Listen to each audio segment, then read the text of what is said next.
बच्चों, आज हम जो आपकी 22 सितंबर को पीटी हुई थी उसको रिवाइज करेंगे।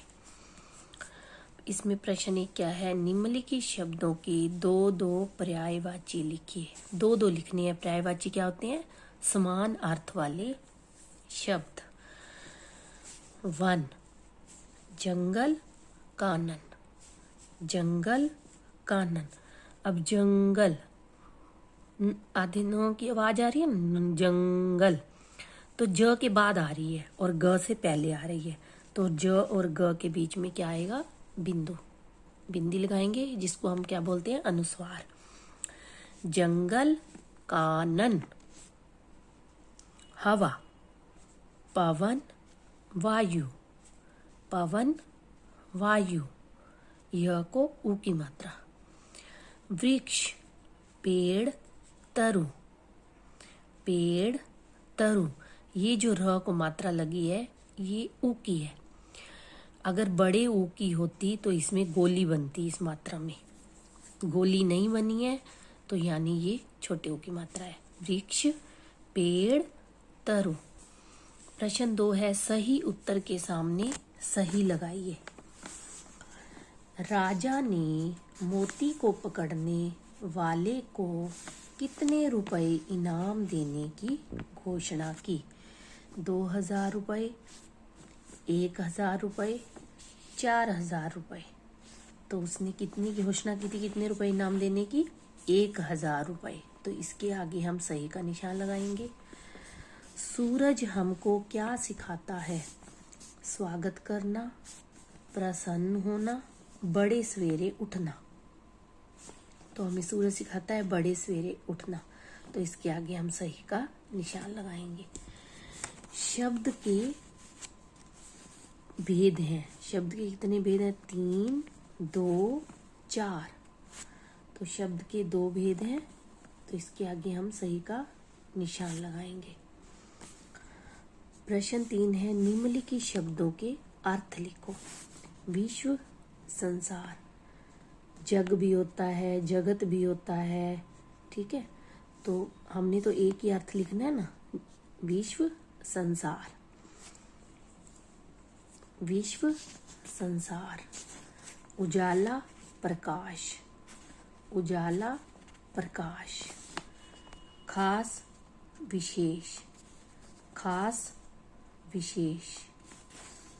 प्रश्न 4, दिए गए उचित उद्देश्य से खाली स्थान भरिए। अब उद्देश्य क्या होता है? उद्देश्य जब वाक्य में जिसके बारे में, जिस भी वस्तु के, स्थान के, प्राणी के, जिसके बारे में भी बात हो रही होती है वो क्या कहलाता है? उद्देश्य। तो दिए गए उचित उद्देश्य से खाली स्थान भरिए। डैश जंगली जानवर है। अब कुत्ता जंगली जानवर है? नहीं है ना, तो शेर जंगली जानवर है, शेर भर देंगे। डैश फलों का राजा है? आम। केला नहीं है, आम। डैश बारिश में गाती है? चिड़िया या कोयल? कोयल। क्या आएगा इसका उत्तर? कोयल। तो कोयल यहाँ भर देंगे। प्रश्न 5 है, निम्नलिखित वाक्यों को सही रूप में लिखिए। ये गलत रूप में लिखा हुआ है, इसको हमने वाक्यों को सही रूप में लिखना है।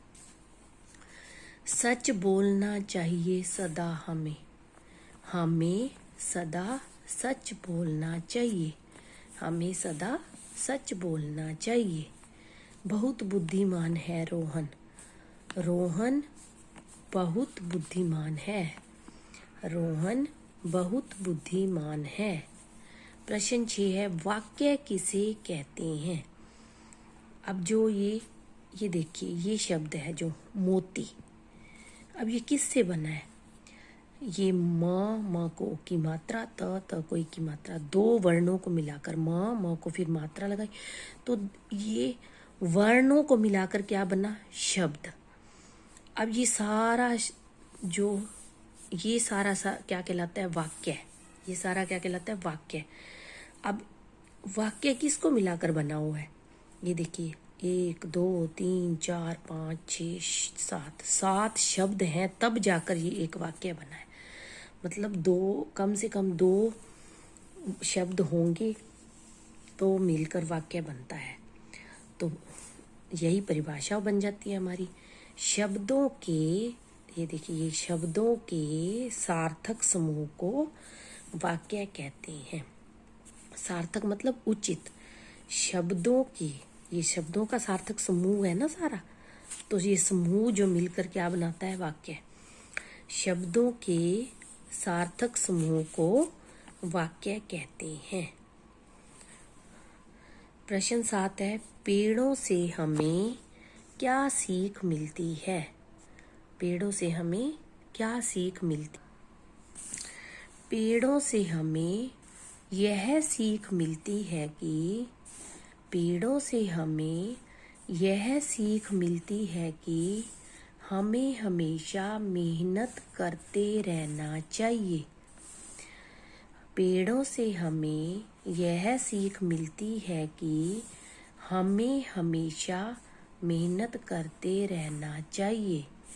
हमें हमेशा मेहनत करते रहना चाहिए। प्रश्न 8 है, मोती अपनी दशा देखकर क्यों दुखी हुआ?